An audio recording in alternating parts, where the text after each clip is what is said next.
share me mamachi. And as I do, as I'm a Mwakwaba, but DFW Ghana is the sorry our Grand Prix. Tests no Sabbath School and Pensemu Emremu. Mosomfo, Kwajesi Ameni. Abajafo ebe kame ho enne. Mensendify so happy. Osofo a wada yasafu yano. Osofo Emmanuel Kuma. Osofo ye Mwakwaba. Ya. Ya watwano so ora ire Victoria Asafu Eje. Amevik Akwaba. Ja. Nafi Asopeni Kings Bwache Mensa. Openi yembo Akwaba baby medie so. Ya ibudo. Nafi de wodi achide ye. Asopeni Kofi Ado Nyako. Openi wonso yembo Akwaba. Yeja. Ibesi entrase na ora ire Asafu Eje. Abo yempaya edikan no amaye. Pamcha wo ma yempaye. Yenya me ene ya bank se yeda wase ebrei mu so sa wo mama ne wo mama me yenya kwanya se kwata yi mu nyina adesua wo de ama ye me pesempensemu na yetiefu a yetie nyina yensua saa wo mayi a wo de ama ye ebrei mu ye so be ka ye ho ne be di enim na be cheche ne yenti ase ye fa mo ye bra wo nansan boni wiase mu e wo Yesu Kristo di mu nti amen abuziafo ye dra adesua etoso nan nkakra afi Daniel ngoma no ye domu suko na adesua etoso nan ne say from furnace to palace o free phone no mu eko ahemfie odi nka abosem ne maye e wo Daniel ti miensa ichemu a eye dunson o se hwe ye nya nkopon a ye som no no betumi ayi afiri oja efra nam phone no mu na obagye afiri wo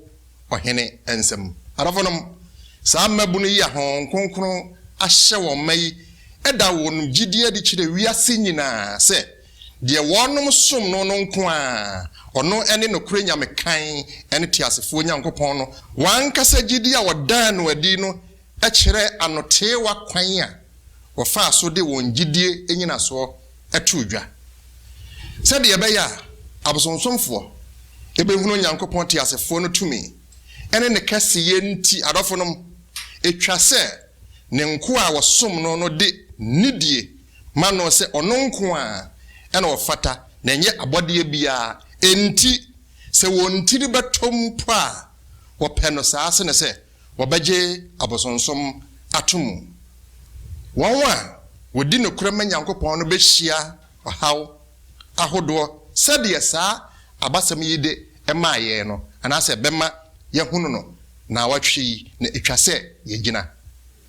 ye beda ne ye ho ni akotie enianim nsem na free Dr. Yebo aho abusuafo lesson 4 no abapi wo mu a ye pese ye twen ye nyina adwene siso na yetimi ba ho mpaye ne Nebuchadnezzar the honine kase bisi ho the second largest in the whole world 90 feet high and 9 feet wide and no washen come so obia masom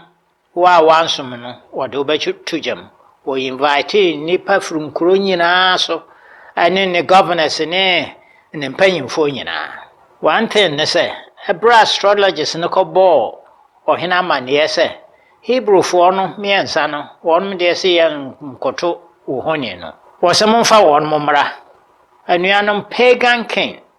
wantie rumor wosemfa ho ne won mo ka bia mia mama mo kwan to be sure say mo kan say mo nkoto me honi adesua pi wo mo ha say yetie enuanom ho nsema as Christians no me nya abotre ne verify say ne ye ka no eye nokore ana say nsema yetie na baboa yen anuanom 2020 aye wura mu nyame ye adoma obia de phone kan ne nua ho asem de kire ye na moma enso ho a ma woni nyina ho na kofre nipa kora waka ne ho asem no obetumi afesi saade no a adesua ba kwa yetimi nya free saa lesson 4 e mo no se o kan mrantie no ye ka kire o hene so hene ha ho ya ye adwene se ye nkoto ho ne no da na saa de koma ye mabunu no ayese ye mabunu memoa ne mba no hia na wonum tim relative fa wonum ho namfo di nkomo fra but ehia se wonum ye adwene se ye de line biasa fam ha ya ye nkroso anuanom mo ma ye ntwane man so hwe ne nuro ho ansa na ye decide ne ye beye ne ye toso bio Yehunu forced worship. Nebuchadnezzar invited nipa from Egypt ambassadors ni mama nyina. Was me bon enyompe na motia mo nyina mo nkoto wo a wankoto honi no mekun. Enye free will na wonum de som. Na ne ye interesting ne say verse 4 no waka say 5. Mobete horns, flute, harp, and pipes in minyana, but also mobete all kinds of music. Music was the ability to capture people's emotion. But one me yet suma answers yesum. And that's idea no e uraya safuimo. So kobe bia sending a high life in the city was so damn. A man be a general when ye over here quanam no sa. By yan quasor see a co entertain your home. Ye call horse ye call worship. Now, you animal near Pessa ye tear see and say. Send ye music a D kind war, the worship of the false god and the Nebuchadnezzar setting up no. Towards the end of times, the false worship, yeah, be setting up no. Music be play a very important role. Ababa acquire Tim say free Moses say, yes, and I can say, if I be lifted up, will draw all men unto me. Yenim sebra Hebrew foi awie the plain of Dura na nwumra no yetutu nkonya na obi akọ no kurom no nkurasefo no bia ni ho a okọ kan se yehunu Nebuchadnezzar statue ankomo ba akopa na won nyina di ho kan ho asem nyame a wotimi bajam beyi nipa na gya no ntimi shi nipa wisi ekura ntimi mo no won ho nkurasefo ayamba plain of Dura ni nyina te nyame asem because say Hebrew foi lifting yame up. Say, aduru baby a say 2020 yame adoma. Yansu ye be lifting yame up wo ye fie mu. Yene e wa brochire hey wo problem kakra say ye ma no won mun titwi nti won mun ta ma asore. Wo kwa brofo asore de brofo na ye asore. Nso nkwara ne bia ni ho. Because say e fie a ye free mu no won mun hunu nyame sum bia ho. Yes, Ramada, Mama left in yame up, we fie mu. Na ye wie plan of durance, one to Shadrach dinibio, Misa Kane Abednego. Hino on mo fire. A Juma yame de ma once one free Babylon, Judah Bayan, one me ye wie. A Juma Cassessa his kia ye, one to me and yet. The nana na baye, and yanum ye missy a hundacrubia, yen so a Juma bay, then yame de ashe and say and ye. Say ya. Obesan obi ho obesan ye ho akofo obi amanaye edam wase bebre yo Dr. Yeboa eda wase eno de yekokwasi ada de sua na wase the golden image sika honi no na mesre na yakenkan Daniel Timiensa nchemu ba akokosi enso no obusa se ede akora ene ka Nebuchadnezzar enti ema no yesa sika honi no Ohin Nebuchadnezzar yosika honi a ne tenten ye basafa aduosia na ne tetrete ye basafa nsia odisi Dura asase taso wo Babel asase so na ohin Nebuchadnezzar soma se wonko hyehye amantan na hemfo makoma ene amradofo atemufo mpanin nsanafo emratwerefo atemufo ne nsase ne so etumfo nyina mra ohoni a ohin Nebuchadnezzar edisi ho no dwira ena amantan ahemfo makoma ene amradofo atemufo mpanifo nsanafo mratwerefo asenifo ne nsase ne so etumfo nyina behia ise wo bedwira ohonin a ohin Nebuchadnezzar edisi ho no na esen bi tie mu dende se munkrofo aman ne kasa horo waka kire mo se ebre a mobeti aben oduja senkuo sabuka senkuo benta atentemben eni senkuo horo nyina jejeje no mo hwefam nsori sika honi a ohin Nebuchadnezzar di esi ho no na nia orenhwe ase nsori no don no aremu wode no betu oja a ede fram phone no mu enso no santi amanu nyina te aben oduja senkuo sambuka senkuo benta atemtemben eni senkuo horo nyina no jejeje no alape aman krofo ne kasa horo no nyina hwehwe ase sori sika honi a ohin Nebukadnezar edisi ho no amen Amen. You right answer for Jay. That was yakin kan some wa ken kan mai ba. Adofo no ye be kai adesua yeso atwam no se. Nebukadnezar so daye. Daye ne ti na eyesika honi egina ho ma Nebukadnezar. Bre kakra twam na bre no achi no na Nebukadnezar wompese wonti ase se enze se wono na henie no tena ho da. Ntie ne Nyankopon aka apocalyptic ade a wodane no enyeyi no.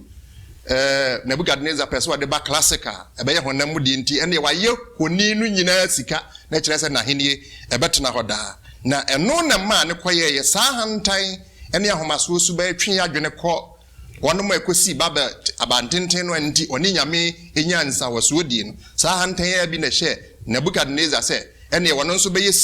sika honi se be ye begina ho ama na henie no na atena ho da enipa adwene no de nyame aka woda ne ene a enye ye ye beka ya Nebukadnezar nya akwanya mienu se nka obeye kristoni de di nkan se wo so Hebrew fo ihweye no munyansa abro ne nkrofo no so empedu ena afi Daniel onya akwan se wo be kire ne da ya se a kire no no Nebukadnezar no age tu mu se Daniel nyankopon ne nyankopon na se nka odane beye kristoni nanso obi nim se ntia osan dane ya osan kodi na bosum huhuo no achi adofo no ne atwi adwene sisuo ne se yen so niema bebre betimi asisi ya kwan mu a ya nhwe yi a nyame a ya so ne mu na ye hunu no ye beda ne ye ho na yakodi abozumhuhu achi na asem a obusa ne se waka se wo no monkoto samotinsenku no akenkan sem se de ma ye obusa yen se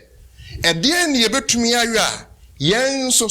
wo how ahokyere dadwene mu no yen koto ohonia ebeba ya kwan mu no nyame enhyira ye na adomunti amen. Bisa begafo na afei asembisa no ye ya no na afei ye de ye mo asoso aka ho Kakra me pese meka edi yi asem na no se wase kwan ben na yenso ye betimi ahwe asesa ana ya to fidie mu tisa na ye wakwan bebre ye mfa ne se ebi ye aba wa bi a abrantie bi epeso be ware wo nia abo abrantie no yes oso be ware wo nanso no chance wo de ho kan wansana na wonso usuro se wan makwan a ebetimi ama wahwere no eni no wote asema no a wato safidi sum adwuma eno besi wade ma wo adwuma wade ma wo no yes wade adwuma be ma wo nanso no se wan inhyeketase ana se wan makwan amone wan anye boni bi a onfa adwuma na ma wo enam se wo pa adwuma ntie no na wagum eni nyina ye kwan kitinkiti be bonsan fa so ema ye to fidie nim ye de odi etiko ka fom ema ye to fidie nim te sane wakoto aboa ne sentene se tumi bi ade bi a wopini ntino ana se bibi apese eyi free mu ntino na wagum ama waye bibi etisa wo yesa wato bonsan fidie nim wakoto ama ade bi ana nsen ko kristoni wo ye entine ye ne marketing kiti bi yenso bitimi afaso ama ya to fidie mu tisa indi se wo hwe adesuani mu a sania eka wo ase ho me kan potokasem was we may at times act like little Nebuchadnezzars as we pay too much attention to our accomplishments and forget how meaningless they can be in the face of eternity. The bia kakra nyame de amawo anase enwuma kakra wasua edudu mrebia e maye pegye metric kakra senia Nebukadnezar yoye no enintino se wo asafonum kura na sade bia office wo na esen kede mawo ya amfa mawo abufuo nima bia abayo no ekire se wan masa tumi kakra na wanya no ede wo apegya abu ahmaso kwan bi so a ni nyina no ese ye breye ho asna ne adu bia no yetimi ede hye onyame ani munyam amen. Yo bani bwache menza ye da se wo mo a wo de aka desua no ho wa ye honi no awie na juadana desua no se the call to worship or free say yemesum no owura yere asafo agei ebedi yanim e wasa desua no yo openi mi da se yadu adwada adesua no so the call to worship or free say yemesum eni anom adesua ne adwada desua yi e be ma yen hunu osum a ohye osum a esese eba yeso ohye yese yensum ebi na esi ewa adesua mu baabi a yɛduro no na mobɛka ya kwasi adesua no ma yɛkan Nebuchadnezzar ayɛ ne honi no asi hɔ wafrɛfrɛ amanfo nyinaa ama sɛ obi ate yi sanko no nneɛma horo no nyinaa wɔn mu ase ɛhɔ ɛna mmeranteɛ mmiɛnsa a adesua yi ka mo ho asɛm Shadrach Meshach ne Abednego ɛka mo ho asɛm yi wɔn so ɛwɔ hɔ anuanom so ye otua so a wo se yenkan Daniel ti mmiɛnsa nkyikyɛmu nwɔtwe ekosi dunum no nea me bɔ ne tɔfɛ mu wakakra ne nyinaa ne sɛ ɛbra enyum ne ade ne nyinaa kɔso na omote aban no de bibia no megire sɛ ɛna nya asɛm ketewa ye kan sɛ ye bɔ obia nkoto na meyi guso na bɔ papa afɛ de enipa nyinaa kekraw wo mo abɔ mu ase akoto emrantie yi mo ase ankoto enti yadesua no emma ye ensemi o se asemi a esi wo Daniel yi enuanom se yakodi sam eti dumiensa etichemu edu baako ekosi du nwotwe so a eno so oka osom bi ho asem na de revelation ade ma ye ne se emma di awieye mu so no osom kro no a ohye ba ho ewo Nebuchadnezzar breso ewo mrantia miensa mi eho no adekodie na bi ebesa ba edi yanimu ba na okoka ye di semti du miensa ni nyina wo se wo champagne ne ketu asa o mu nyina so abo ne honi no ye mo gyaginaye edisi o mo maso ene o mo saso nyina ohye abai se wankoto no wanso abo ne honi na wonya ye akonya krasa obeto bibia to ye ohye ene basa osom so na adesua no ma ye ti ase ne se enianom ohye no ebaye no enianom tumi gina ye de nti no mutum gina ne nyina ne se wo mo dom ho ato Onyankopon so na se wo kwa adesua no mu a adesua no aka bia se enemre mu no enyuma ho won ne amane ma ekoso nyina wo se ne ye hwa lifestyles bebre ewura yesu no mu eyampa osumwa ekoso ewo yensafo huro nyina mu eto bia wukomu owu sunsun ya eba mu nyina ayo kwan a obonsam afaso a wodi siesie enipa huro a ye wo sansafo huro nyina mu ama osum kase a eda yenimu a eba no na se ne siesie ye ho afa emre yi mu no enu na de ebekɔ de eda yenimu a eba no enuanom wo san aka bia mu se ye hwe adesua no mu a ye hwe prophetic calendar a prophecy ohoni ya ye beka ho asem nyina wa adesua ye keka ho asem ye hwe mu a wo se ye drew last days ye drew ade ne na asekura na ye drew ho no nia ehia pa ne se hwan na wo besom no o hye baba ma ye nyina se esum a esese ye sum abo ne ho no so ka ye disam etidu miensa na oma enema ho bi wo ho na me pese ye ntie wo se wo hye nkituwa ni akasiye rich and poor sikafo eni ahiafo adehye ene nkoa obugo nyemensie bi di ho sa nyemensie yi mumma ye hye no so wo se brekro na Nebuchadnezzar ohoni a wo ye no golden ayi akwasi ada de suande maye no wo se wo ye no 60/6 wo sa ka 6 no ho asem nti wo se ye hye ne so pa se abuani ejina ya eyi 666 no adesua yi essence sidua se ohye beba ama yesum se yesum sa aboa no ya na ye pe allegiance ama no na adesua no ma yeti asese ma ye wure mfi se bibia ni ho a esese gi yesum gi Onyankopon ko a ene esese yetumi gina ne yesum no na wo se bu se yen se nyemre mu nyema bebre wo ho a yesum no wawe odi ada no yesum no enti wo bu se yen ekwan be so na wo siesie ho ama oha kasia ana osom ho hya ebebe wiasefo nyina so adisam etidu miensa no eka ho asem no ekwan be so na wo besiesie ho ne awo ye ne nkitinkiti nyina ne no enu na ebeboa wo ama wotumi agina se wo besom se ba dindi mu te se ne ba emrantie epen so ye so bia obete eban no eso okoto no osom no na so wo do mutumi gina ye ehifa na wo begina se wo som onyame anasa wosum aboa no honini eyo som ho asem na ye kan enti mi pese bi bisa babiafo nyina me de adwuada de suane kwa awiye no se asem bi ewasia ha se worship isn't just bowing down before something or someone and openly professing ultimate allegiance, what are other ways, which more subtly ways that we can end up worshiping something other than our God? Ekwan be so na ye nyina ye nam akwahoro bi so esum niema bi a adisoi ka ho asem enye se bi ahoni bi so a wokokoto no nkwa na wosum o wose akwahoro bebre so no yeso yesum niema tini bi sabadwafo akwahoro be so enna ye Kristofo ye nam a ana ye sum niema bi a ewo yasetre mu a ye bu ye nigu so a prepare ye nse daachi bi no wo hyedi ba ye bekwakotie de etia onyankopon emra no yo ora ya safaje ye da ase juada de sua no ma ba mu a ode amaye obejafo wabisa wo ano yiye bai ana ye de ma no enema kakra ebi wo ho a yetimi ema ye ne gye ho echen onyankopon ebetimi aya atade betimi ayi nipa kra open asem a se nipa kro ni nti wo mpese obekwa akosum onyankopon eno nti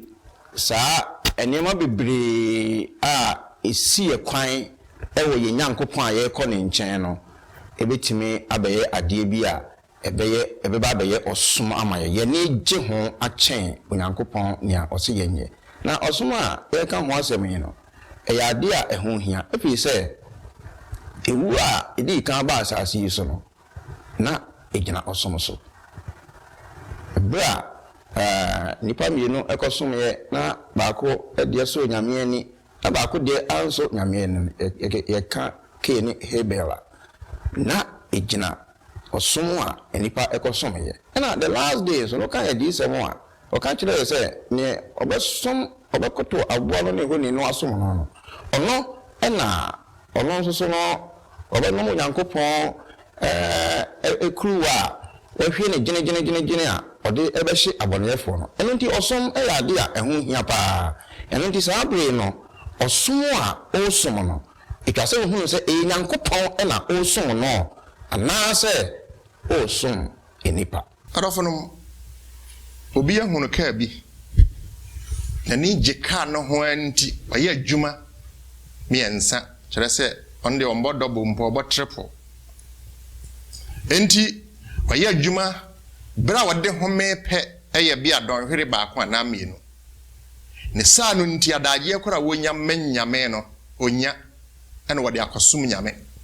na sɛ ade bia na nisi so honam fam nneema bi ne nyina atimi ye osom foforo eno de yakɔ benada de sua no a ɔse a test of fire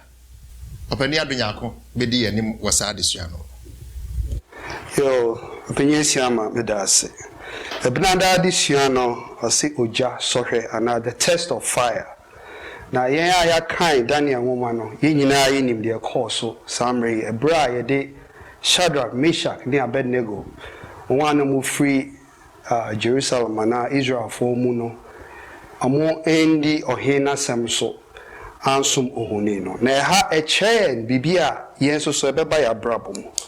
ɔse ewom sɛ mantie miensa no na ɔmo som ohene yie ohena kasa na ema ɔmo positions ɛwɔ ne government munti bibia ni ohene gi wɔn wudi na edru emra ohene ka sɛ wɔn ensum ohuni no ɔmo toto ne sɛ we ade a kotia de nyame aka nti ɔmo ayɛ mo adwen sɛ we nye de line a brofo bɛse obroni bɛse line on betimi across de aka nyina ɔbɛyɛ amohe no ba we die enya ade on betimi eti ohene no ɛno nti yɛbɛsɛ ne akan memory verses me no Exodus 23-6 area ne akan Deuteronomy 6:4 ɛno kyerɛ de wɔn gyina so a ɛboa ɔmo a mutimi egyina ema nyame ɛwɔ ha nyanyame foforo nkame ho enye ohoni bia anaade e wo wiem wosoro anaade e wasase so wofam anaade e wo nsuo mu wasase ase nse so bia mfa nkoto won na nsom won na me ewrade onyankopon me onyankopon ne nkofo a metu agyanom mu yesuka me fa maso kosi awonto aso miensa ne nan a wotan me no so na me yem pempem a wodome ne wodi me mbra nsem no so adoye ewrade asem ni amen. Amen. Israel tie Ewurade ye Nyankopon ne Ewurade kro. Amen. Amen. Etie akenkan sema adofo mo kan ya echre nyame ana de won de Hebrew for no ede won ho eto nyame so esan se wo hwa se ma nye ohuni bia ensom no eno nti omo kan se emfa bebi omo wo e wo wiase de nyame aka pepepe no mbedi so na nyame ba ko no munim nyame no ono otumi wo bibia so ye kai ahase no am say lesson 1 and 2 e kire say nyame yo mu fi oha bi mu ebra na ohene ma o meduane bi so muni omuka say di nyame aka na no mbeye na nyame hye ne din eni onyam e won abrabo mu enti e won say na wo ana omo worship ana say ye mo dwum na omo e bow down to ohuni no omuka kire ohene say nkofo miensa we wa na yi omo hwe omo nsom ya bosom na de oka so mo ye no mo nye asesa so ne de toto ye ho a ye be gina ma nyame no eye den a obi beka ye ho asem na de ma emerema we etimi gina aye se no mo afasa esua hunu emu bi da when you first time na edru ebre a na eye owu ene nkwantem no omo ka se di nyame aka no e be gina ama nyame na de kra no so se omo yi ohina no ka se ohin ha ho even though ohin no mo second chance omo ka se ohin ha ho esa say nyame enim na na say enim so betimi agye efi wonsem na mpo se wanye a de waka no yenye eno chese na mo arehemu bu say omo nyame no obetimi yi omo fi bibia mu na agidi a no mo wo mu nti ohini ka say nyame be na betimi agye wo efi minsem no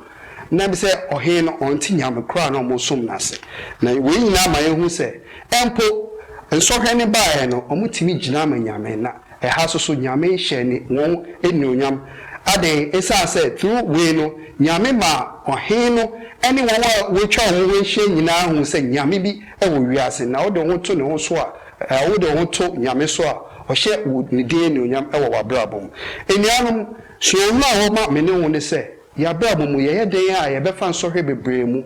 question I say ebusa ho say ye be gina ma nyame ana say ye be gina ma bonsam eye den a say ne ye ka no about worship either say yesum the obo ade and I yesum abode no your question yes say ebusa ho say e fa ban na ejina enti e blada adesua no de ka ma me ne won say e so hwe ne beba bebi a ojina na e ho ne hia ye nchu say yi amen Amen. Yo pani adunya ko ye da se blada adesua no oja so hwe no na arofonom ansa na mebusa sembisa bia wan ase won ye yi ano no wase empo wahene na bufuo mu no wasama wono mu akwanya so omo sesa wono mu adwena sa na bonsam ye adwuma oba de di nkan na ase menya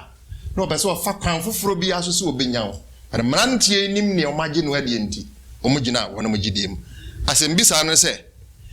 na mrantie no gidie ne se wonyame no ebeje wo nanso so broni beka se na enye guarantee enye chenchene atwan se nyame obeje wonom nanso so omopo se ombetie ohene ne nsem kwan benso ana yenso yebetumi enya gidie mapa etesa yo pani kakra mvese me de ka ho ne se ye hwe emrantie hu adesua yesua yi a enye se dakrope bi ana omugidie ya ye ka ho asemi akoduru eyade a ayo musuban efitititi nyina munim se sa amrantie ye de omu free won ko mu no mabaye nkoa ewo Babylon ha entitia won ajanom anoma me de akire won na mo so asomwa no na abedi won kakra saa abedu se enne won abepie ohini ahemfia saa nsohwe kese ya bai enti se ne be ya obi agide betima ya enye se edakrope o se ye wo hyase se wo no nyame kita hodie ebe yeye so wo nyame kita hodie because adesua na ka se enante yide a ye ka ho asem gina mutumi gina ye nyina sa wo de mutu nyame so na nye dakrasem wo mu asetem nyina enti se ye tumi de ye ho atu nyame so no matter what de beba ye so bia na nkakra na bedi ye nkakra enti ebe ye sa no ebe dru ba bi eden pa no ye bitumi ani mrante ya aye sempo so wo ene se ye wu a wo nya re sempo wu a onyame besa tumi anyane wo mu enti no eye wo mu hu omne tu onyame so na nye dakro wo mu bra mu nyina me gidi se sa na etumi ma wo mu gina ye no Wose faith comes by hearing, and hearing by the word of God. Enintino jidieba emra ye toaso tie ne tie onyame asem. Ye nua ba ne kan se yo mo jidie no enye gya no ane hwa na jidie ne baaye. Ayade na afi wo nwase. Nyame asem tie, nyame asem sua, nyamso pa bra mo boye no. Ena eye wo ma ementi mran so ye no, eyi ne ho adie. Enintino se fi ase free wase. Onyam sumu wabrabo mu nya oye bia no ese nyamso. Ene se mene du a nkonkunu gina ne wasua no so, obra no so, ama watimi agina no. Ti gidie emma prekope. Fi ase free mra ba Nyankopon adie no na ogusususu a ko se ebedu mra be test ye no watimi agina. Amen. Amen. Make say me kan bibi fra desua no na afi matwas was say endowed with supernatural courage. Samu akokodro mu nyaa ye no na nye de ewo hoda o ene sei wo mu firi wo no mofrase enim tweresem no hwan ene de tweresem no tete wo mfiri wo mofrase mu wo no awofo enti wo gidie ho nso awofo ye wasede esese ye se ye dane ye ma no konyame nchen na afi wo mu gina so saa no ahotoso bi mu a wo no mu nyaa ye ne se ye kai se ye Nyankopon no eto de ye den wo dadaye no adi kire ye ene wo ma ye ano emuaye enti die na kire se ojayi musu ontimi enyem maye nempo. That's the supernatural courage no sempo se wanyem maye ye nim se ono ane nse kura die nyina mu no obehwe yen nyame emuaye sa wofo nyame emuaye nse tiefo nyame emuaye se mmabunu na yetumi agina mu ohaw ene amane ebremu se tie bia na yahye ne munyam wo Yesu dim nti. Amen. Amen. One ma kodrije num ede ne koso ukuada desua ne se the fourth man obema otoso nan no obani bwache mensa enso bedi ye ni mo sa desua yin panye se ma medase yedru ukuada desua sane a pani eka ye no bere ma otoso nan na sane anuanom adi nkan aka no tamo a ohene Nebukadnezar mantie no etimi gina ma nyame no Bible say ni bufu pa ni bufu mrantie na ne ma ni subanya nanka wo ma mrantie no esesaye na edintino wode sabufu no ema phone a na waye se odi obetumo no omo ma ne hie no ye moho saa enson sebe ye be hie pa na omutomu a omukase nyina timi ahwedrobe na osanso ma sojafo akasefo eba sa wochichire won tochichire mrantie no miensa wode ahoma a megire se ntampe homa e moden chichire mrantie no miensa nyina ena sa sojafo ahodinfo epini jana ho otu mrantie miensa guje na nigin kransem ne se wo mu kro no ejana ho hie mframa jana mframa ne hie no asojafo no antimi anyina no kumo mu nyina na mrantie no miensa no kogu jani mu no na obi ye hwe se bedare na afi wo mo awuo na mepese obi kinkan sa kinkan se me mayen wo Daniel nguma no eti miensa eyimo aduenu num ekosi aduenu nson no obua se hwe me hu mmarima banan a wasane won se woni nam ogya no mu na won ho ntouchma na ne otoso nan no tibia etise onyame babi ena Nebukadnezar ben ogya a elefa nam fonu no ano na obua se Shadrach, Meshach ene Abednego osusu Nyankopon nko a munfie dimra ena Shadrach, Meshach ne Abednego free ogya no mu 27 no na amanta na hemfo makoma ene amradofo ene ohene aginafo hia behwe mmarima yi se ogya enya won honam sutumi na won timi nso anhye na won tonto ansachira na ogya no ho hwa amfa won ho. Amen. Amen. So hwe sani akenkan sem no sitie no a won se meden kan se o ma sojafo no bekyekire nipa miensa ena otuom gu gyanim akire ohene betu nani a wo mo aye nan na ohene description no was ni otoso nan no ohunu se ese onyame babi na yeden na ohene no hunu se ese onyame babi na onyame akwan yachewachew kwan nyame fa asoma wo hene yi hunu se nipa otoso nan no wose nyame babi eni tena kire yen se nyame oton nyame nkrofo no gugemu no nyame no sane firi soro be ka ne man ho wugem eni to wase wo mokoda mu no wo he wo se wo ne nam genum wo mo kro no so ne akyekire wo ti ade agyan timi ye ya ne se ehyentampe ho ne akyekire wo mo no ema wo sane ye enti wo fiase a na wo ne nam genum te se ne wo mo edi agro hwe nka wo mo na de nyankopon ba ne beka ho no ne tun ye ma wo mo no na hwe tro se mu a yewe mi kwani mne de nkanyame ayi ne ho adi ache ne nkrofo mo ka se emra na onyame babesen akwakọ se Sodom and Gomorrah no wodi nkan yi ne ho adi kire Abraham ansa na okro emra yenya yenua Jacob nso wo suro se wo san koninchi na ahwe ne nua no akuno na okoda abo so no twere se me ti ase se ehonso woni nyame bitintamoye onyame yi ne ho adi de kire no saa na Mose emra wono so ben eja bia yese na ehia na se ne kind of saying it was not burning from underneath we hear say so na edere ehonso nyame yi ne ho adi kire Mose saa nyame kro ye no o yi ne ho adi kire ne ma empem bebre eninti no saa na ma ba ya nyame yi ne ho adi kire ne nkrofo yi a ema wo mo so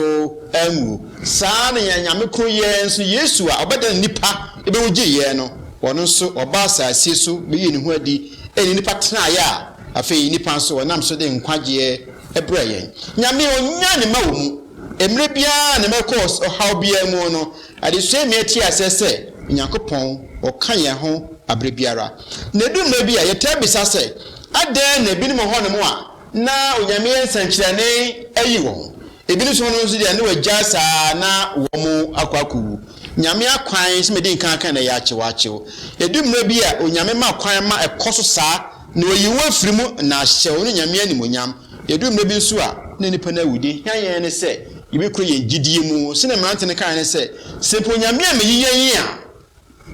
yankoto ohia hore ne no ne nyini mu ma onyame emre nyina na emre pamu no nyame no ankasa ahye ne ho animonyam amen. Amen. Yo openi bache mensa yeda se the fourth man obema otoso nan no ma ba mu a ode amma yen maybe kwan na afi abadwafo yede ye moa ene ye nsem bisa so abeta ya kire Yo penye sama yeda se eme se ukuada de a chain ana mami hu se tibie mu no nyame anasa osma obi ema owo ya fa se ye be wo na fa anam ebe gina mana ade na ema me kasa mantie miensen ni akyekye won nanso ye de omugu ejanum na omu wo freedom anasa na omu nenam ho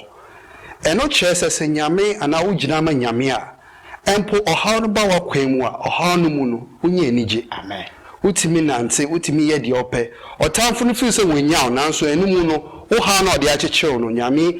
asane ni nyama na de kra ne se one wo ewo ejanum one wo nam ohawnum na ema abrante no mante ne hu se nyame eka wo no na de ne se na ohene pese won sum ohuni no na ekodane se omuwie no ohene mom ene won aka ne hu se nyame bi wo ho ayese esum no ema opase law bi se wa sum sa nyame na wo kan bibi tia sa nyame ne be yode e bi twitwa mu na wo fie so ya dare no bola ana bibi e honye enuanum de chair se me no se gina ma nyame wo kwan bia so a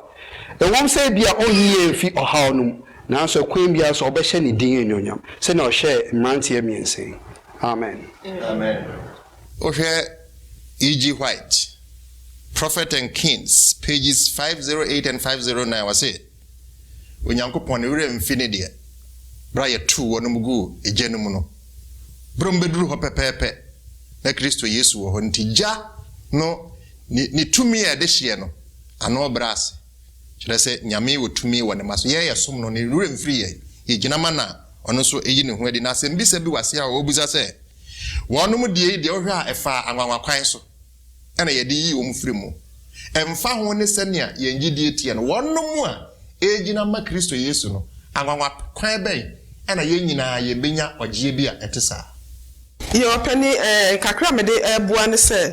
well my so you see you can 1 Corinthians 15:12-26 na sa ko kan ho a ne ya kan say awon kwan pa kese ba ko a ye nyina wo bia otime gina amanyame no say ye kun ebi okra wo gina amanyame ye hye no John Husnum omutumi gina ye hye wo mo ebinom so ye ensuo ne ne mane emfa ho ne kwan bia wo gina amanyame ne wawu the miraculous way back on nyame ebe ne se obema ye nyina ise kan kan no safo ne nyina be sorry amen eno nti no ye de ba ko a emfa ho ne se ne yesu ade suai se ye do betu jema mo wahye se bibi na be ye onyame ba na se wawu no mu nko ade a awon akwaso no obesa nwa na ofoforo amen amen safo je eda wase na mrantie yi wonum etumi eginai ekosi ojenum Yawa that is say the secret of such faith. A hintasemwa a fasa wonum gidia wonum nyaye no ho kra ene say osofo kuma ebeboaye e wasa adesua no yo edasiama awade enhira ewo akwanya yenya na afi yesua hintasemwa etise na yawa dade no enso ede mayen efa osi the secret of such faith hintasemwa efa sa gidie ehun na agirifo emrantie miensa a omatu kwan akọ obi ma so na afi sa Shadrach ne Meshach ene Abednego na oja tanaka siese na omose omo enkoto sa ohonene we eno ntisi ade ombegum kra no a yemfa omum na omo enhye Abafum enka mo betimi kura ka se omo be rationalize kura se aden ya kutu yakoto no kura kakra bi na afi yekofi na afi yesakosom ye nyankopon a na nka ayeden afi enka omo betimi kura aka se na redie se nye big deal bia edie be ne ma sa emrantie miensen omo timi egina ho se nyankopon empokura ameyi a ibewu amano eye ade ba ko a eye gidie kese pa etwase okristo ni bia bomodin se rade nyankopon beboa na ma wadiro ho na eka Hebrew fo enwoma no etia eye juba konjechemu ba ko a ofoma yentie akenkan sem ni yo ese gidifo nyina ekan sa asemwe na afi ye de hyemu na yehu gidie pa ye ka se gidie a ase ne sen Hebrew for eti du baako nchemu baako no ni awokanie na afa gidie ni ade a ye ni daso ho ahotoso eni nneoma ye hu ho adansegie amen amen eno nti se ohwe akenkan sem a ye maame Vic ekan maaye no a osi gidie ene ade a ye hu no na ye de ho aye de ben atoso onyame a ye hu no bade ye gidi se onyame wo ho a one bo ade nyina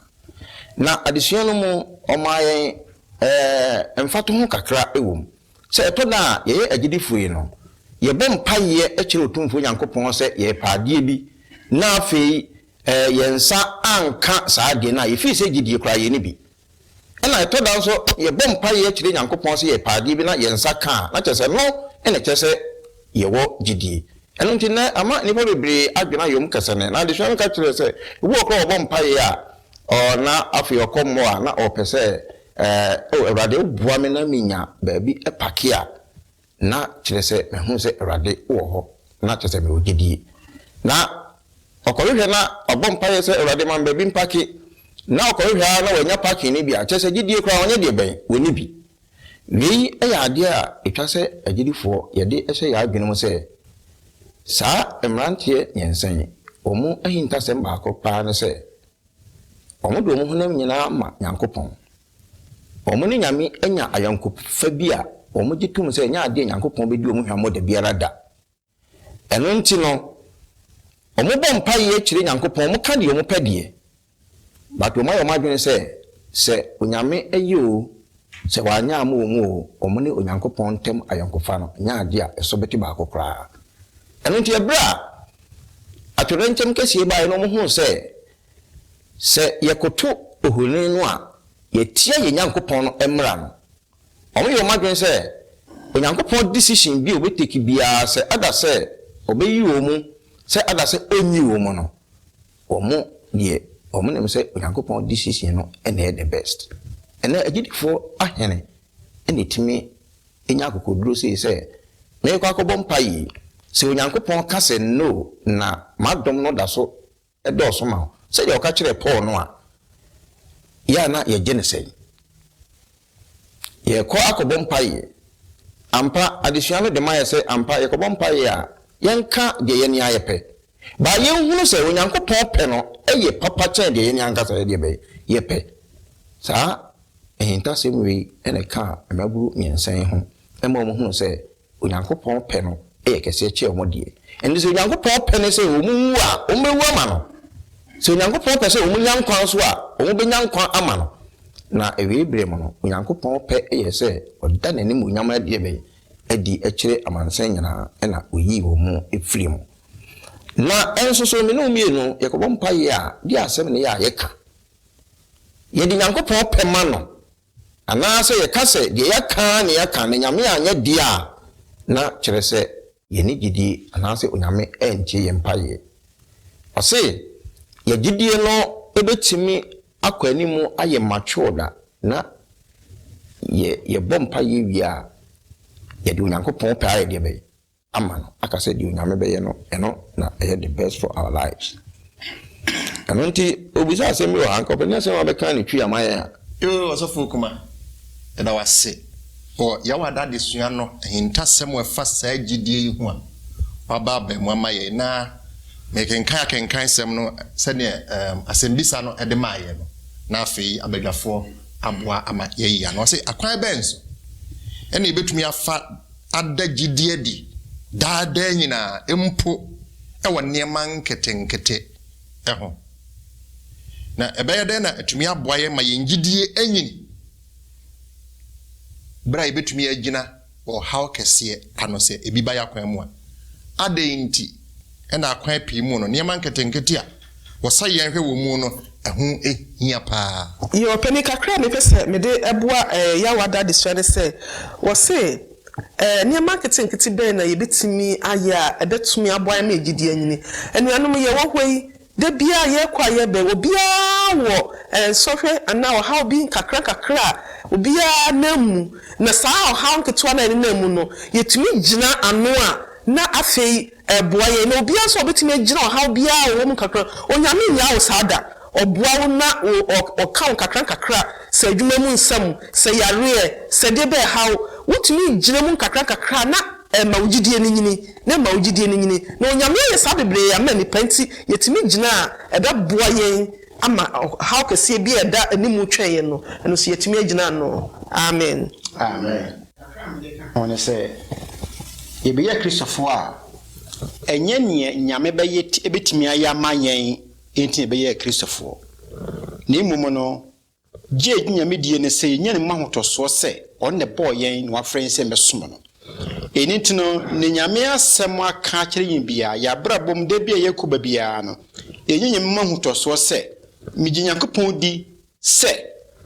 anda bia medana mesor kra ye na dum nti ne masore enitino se me yengidie ne gogina bibi se nyame yewe mame nti migine di wanya mame megidie kofom a na ma yegide gina ne maso ni momo no boy nyame boy yen oso boy ma se mesom we were created for his own glory enitini besi wa kwamu bia mu no esi nyene mu awerehemu ni awotoso se woso kyan bibie wo wiase mu bia ne daache no ono na obagye free ya onyina mu ene die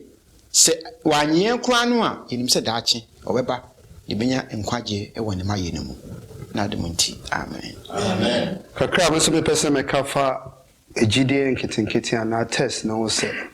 so hwe won a wo trust mu a omugide nyini ya ehyaase free baby ansa na omonya nsohwe na eso no nkito aba omakwam na ni nyina na omofa mu na munya suahunu bi wo Nyankopon aka kye se ohaw bi ani ho eso sen ya obema aba yakwen eno nti ye wo saa gidie na ye wo saa hotoso no woni mu a nkitenkete no cry aba yakwen no ye treating as very important esa say my hu se etimi edi saa nsohwe ne nkunimu a the next one beba no we see ama no so yebetimi edi so nkonim enti wo hwe obi te se Abraham wo hwe obi te se Job ansa na kese ne to mo eba o makwan mu no na mo aye niam ankitikiti bi ama o so anya rehwemu onyamu se enyankopɔ ayesum no de edi kan o tumi wo bibia so de etoso mienu empo se niam ankoso se ne ehwehwe a obetimi adane na mai na de bonsam suro ewo ye ho se obi a onsuro owo esanse ne tumi pa owo ye so enti se wo prove to ono se owo krapo ntimi ntete wo ni nyame ntema wedding kunim eno na Hebrew boys ne timi ka se yehu se ebia ye memu edifo bi wo ha yekun bi mu yankopon anyo na so ye nyame esum no waka chen se ma ye nsum ohoni bia age so no na ya brabo mu yehu bibi wo ya brabo mu ni asetena mu se ye de ho to ne ho so no oha ba ya kwa mu ina oyiye free mu eno nti ohe yenim se ye nsum honi no yenim se ye nyame no betimi agye na empo so se onye a de waka no sa pepepe ne be na nuanom se de ho eto boys nso anase de bia da ye sum nyam kopon ye tie ni nsam ye ma won kronkron di enim a obeba ya sa akukudro no oha bia ni ho ebeba ya kwan mu ebeka se ye de ye nko nyame afa de ma Hebrew boys and de omo chair se esan so omo de omo ho to nyame so no oha kese ne ba ya na esiesie omo sa so na Job so de ba ya no nyame ka se bonsam kɔ esan se makwa we de minim no mene wo sa na nyame betimi aka fa en ho ana se yendu ho a yenhye nyame no ma yesa abotre no na enya sa gide ni woni mu se ye de ho eto ne so bibia mu ni wa onyi ye mfiri mu amen amen yo pani adonyako edase ewo mmoa ede adesua no nyina eba wiye no me pese me kenkan be free adesua no ya wada de no a oko third paragraph wa say authentic faith does not seek to bend God's will to conform to our will. Rather, it surrenders our will to the will of God. Jidie mapapa no enhwehwe se nye ye pɛ no na Nyankopɔn na ne no amaye mai na mum ye gyaye pɛmu e de manyame ohene se nyame bagye yen se wanye yen honi no yenkoto na yasom no abajafo ne da munyina ase ewo moa nyame onhyira ye nyina yobusiafo YouTube DFW Ghana SDA CH Facebook DFW Ghana SDA CH oya memene da kwanhwani enso asafo no bi mewo obetumi akọ internet so absg.adventist.org obetumi aprinte adesua no bi efri ho afi onya memene da kwanhwani ankasa nso obese wonya obi animu ni animu esua adesua ya memene da kwanhwefo asafo eben obi a obowura ho a ehon so obenya obi a one obesua de your website no de edikan dfwghanasdach.com de tosumienu dfwghanasdach.org okọ ho a obetumi aprinte adesua bi efri ho me kai say your radio station no so ewo ho a okọ ho a sabasku ubenya bi efri ho ubenya nyoma hodo atie 24/7 na afi preaching ahodo nso so watie bi ede efri ho yesire nyame se da bia oma ya hodena ibetumi de aye na adwuma kosisi obeba o Kristo Yesu dimu nti amen yo agidifo ene ahwefo ne atiefo mama yemompai Nyankopɔn a adom ne mobrohunu ahye won sama yeda wasese ene dan nso unam Hebrewfo mrantie miensan ene anwade afa o so ye no so na fe wakasa akire se ma adesuen yen emfa enwendwene ho yie yene ahwefo ne atiefo nyina se de be ya yen so no se ohaw bitu ye ne twase ye paw wo Nyankopɔn na afi ye gya wiase mu a yesero ma ya ho de a ebetimi de aye amen se de be ya yen so no ebetimi ayi utumi no kasiye na adi na yatena wa henie no kopem se wo beba sero na bra yewie adesua wasema ba ye nchen no boaye na entimi ntena yimu ensa yare na ennom ye nkopem se yebehia bio no onsem na ye ne ahwefo ne atiefo nyina ye de kra ehye ewo ye na Awurade Yesu din mu nti amen amen